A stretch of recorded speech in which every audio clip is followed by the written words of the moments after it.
14 اگست 1947 پاکستان کی کہانی۔ اعوذ باللہ من الشیطان الرجیم۔ بسم اللہ الرحمن الرحیم۔ رب ذوالجلال کے بابرکت نام سے شروع کرتا ہوں جو دلوں کے بھید باخوب جانتا ہے۔ دیکھتی آنکھوں سنتے کانوں کو محمد ابتسام کا السلام علیکم۔ السلام علیکم۔ پاکستان براڈ کاسٹنگ سروس، ہم لاہور سے بول رہے ہیں۔ 13 اور 14 اگست سن 47 عیسوی کی درمیانی رات 12 بجے ہیں۔ طلوع صبح آزادی۔ اگست کا مہینہ آج تو یہ کیسے ہو سکتا ہے کہ ہم ان بے مثال قربانیوں کو بھول جائیں، ہم ہزار افراد کے دیتے ہونے کو بھول جائیں، ہم لاکھوں افراد کے اپنے گھروں سے بے دخل کیے جانے اور بے سر و سامانی کے عالم میں مہاجر بننے کو بھول جائیں، ہم بیاس سرس و طلس کے دریاؤں کے کناروں پر بہنے والے خون ناحق کی ندیوں کو بھول جائیں، ہم بیل گاڑیوں اور جھکڑوں پر سوار و پیدل چلنے والے لوٹے پھٹے کافروں کو بھول جائیں، ہم ریل کے ڈبوں کے اندر اور چھتوں اور دروازوں کے ساتھ لٹکے ہوئے کٹے پھٹے اور زخموں سے چور بحال مسافروں کو بھول جائیں، ہم چرتے سال قبل ان دردوز مناظر کو کیسے بھول جائیں جن کی جھلکیاں کبھی کبھار ہمیں اخبارات کے صفحات اور ٹیلی ویژن کے اسکرینوں پر نظر آ جاتی ہیں۔ یقیناً ہم ان مناظر کو نہیں بھول سکتے کہ ان کا تعلق اس بے مثال جدوجہد سے ہے جو برصغیر جنوبی ایشیا کے مسلمانوں نے اپنی عظیم قائد محمد علی جناح کی قیادت میں اپنے لیے ایک الگ خطے عرض حاصل کرنے کے لیے کی۔ سامعین گرامی، یہ کہانی اس لمحے کی ہے جب خوابوں نے حقیقت کا روپ دھارا، جب ہندوستان کی سرزمین پر آزادی کا سورج طلوع ہوا۔ یہ داستان ہے ان گمنام ہیروز کی جنہوں نے اپنے جانوں کا نذرانہ پیش کر کے ہمیں آزاد فضاؤں میں سانس لینے کا حق دیا۔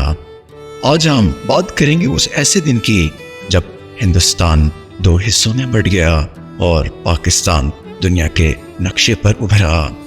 سامعین گرامی، آج کی رات 14 اگست کی رات ہمارے دلوں میں صرف خوشیاں ہیں، لیکن یہ خوشیاں اس وقت ممکن ہوئیں جب ہمارے بزرگوں نے اپنے خون اور آنسوں کا نذرانہ پیش کیا تھا۔ 1947 کا سال ایک ایسا سال تھا جو ہماری تاریخ کا سب سے اہم باب بن گیا۔ یہ وہ وقت تھا جب برصغیر کے مسلمانوں نے اپنی شناخت اور اپنے حقوق کے تحفظ کے لیے جدوجہد شروع کر دی۔ یہ جدوجہد صرف ایک خواب نہیں تھی، یہ ایک عزم تھا، ایک یقین تھا کہ ہم ایک آزاد ملک کے حقدار شہری ہیں۔ آزادی کے اس تحریک کا آغاز ہوا ایک ایسے خواب سے جو علامہ اقبال نے دیکھا تھا۔ انہوں نے مسلمانوں کو ایک علیحدہ وطن کا خواب دکھایا جہاں وہ آزادانہ طور پر اپنے دین اور ثقافت کے مطابق زندگی بسر کر سکیں۔ سامعین گرامی، قائد اعظم محمد علی جناح اس خواب کو حقیقت میں بدلنے کے لیے میدان میں اترے۔ انہوں نے مسلمانوں کی آواز بن کر انگریزوں اور ہندوؤں کو باور کرایا کہ ایک الگ وطن مسلمانوں کی بقا کے لیے ضروری ہے۔ سامعین گرامی، آپ کو بتاتے چلیں، یہ آزادی آسانی سے نہیں ملی تھی۔ تقسیم کے دوران میں لاکھوں لوگ اپنے گھروں کو چھوڑنے پر مجبور ہوئے۔ ہندوستان کی سرزمین پر فسادات بھڑک اٹھے۔ مسلمان اپنے گھر، اپنی زمینیں، اپنی یادیں سب کچھ چھوڑ کر پاکستان کی طرف ہجرت کرنے لگے۔ یہ ہجرت ایک ایسا دردناک سفر تھا۔ وہ لوگ جو کل رات تک اپنے گھروں میں سکون سے بیٹھے تھے، آج انہیں اپنی جانیں بچانے کے لیے سفر کرنا پڑا۔ انہوں نے اپنا سب کچھ چھوڑ دیا صرف اس لیے کہ وہ ایک آزاد ملک میں سانس لے سکے جہاں ان کا مذہب، ان کی ثقافت اور ان کی زبان محفوظ ہو۔ اس سفر میں ہزاروں لوگ شہید ہو گئے۔ سامعین گرامی، آپ کو بتاتے چلیں، ہر سفر لاکھوں صدمے دی گیا۔ خواتین، بچے، بوڑھے، کوئی بھی محفوظ نہ تھا، لیکن ان لوگوں کی ہمت اور حوصلہ قابل دید تھا۔ ان کے دلوں میں اپنی ہی امید تھی کہ پاکستان ایک ایسا دیش ہوگا جہاں پر ہم اپنا سب کچھ آزادانہ طریقے سے چلا سکیں گے۔ سامعین گرامی، جس وقت وہ سرحد پار کر کے پاکستان کی زمین پر قدم رکھتے، ان کی آنکھوں میں آنسو، دلوں میں درد، لیکن چہروں پر مسکراہٹ ہوتی تھی۔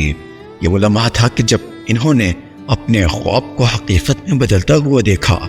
یہ وہ لمحہ تھا کہ جب انہوں نے اپنی منزل حاصل کی تھی. پاکستان کی کہانی صرف 14 اگست 1947 کو ختم نہیں ہوتی، بلکہ یہ کہانی ہر اس دن سے جڑی ہے جب ہم ملک کی ترقی کے لیے کام کرتے ہیں، جب ہم اپنے شہیدوں کو یاد کرتے ہیں اور جب ہم اپنے عظیم لیڈروں کے اصولوں پر عمل کرتے ہیں. سامعین گرامی، یہ وطن ہمیں عظیم قربانیوں کے بعد ملا ہے اور اب یہ ہماری ذمہ داری ہے کہ ہم اس سے ترقی کی نئی منزلوں تک پہنچ جائیں. یہ کہانی ہے ہماری، یہ کہانی ہے پاکستان کی. سامعین گرامی، آج ہم آزاد ہیں. آج ہمارے پاس اپنا ملک، اپنی شناخت، اپنی آزادی ہے، لیکن ہمیں کبھی نہیں بھولنا چاہیے کہ یہ آزادی ہمیں کتنی قربانیوں کے بعد ملی. 14 اگست صرف ایک دن نہیں، سامعین گرامی، یہ ہماری قربانیوں کی یاد ہے، یہ ہماری جد و جہد کی کہانی ہے، یہ ہمارے عزم کی دلیل ہے. آئیے ہم سب مل کر پاکستان کو مضبوط بنائیں اور اپنے شہیدوں کے خوابوں کو حقیقت کا نیا رنگ دیں. آئیے اس دن کو منائیں، ان لوگوں کو یاد کریں جنہوں نے ہمیں یہ دن دیکھنے کے قابل بنایا، اور عہد کریں کہ ہم اس ملک کو ایک بہتر جگہ بنائیں گے جہاں پر ہر شخص آزادی، انصاف اور برابری کے ساتھ زندگی بسر کر سکے. پاکستان زندہ باد.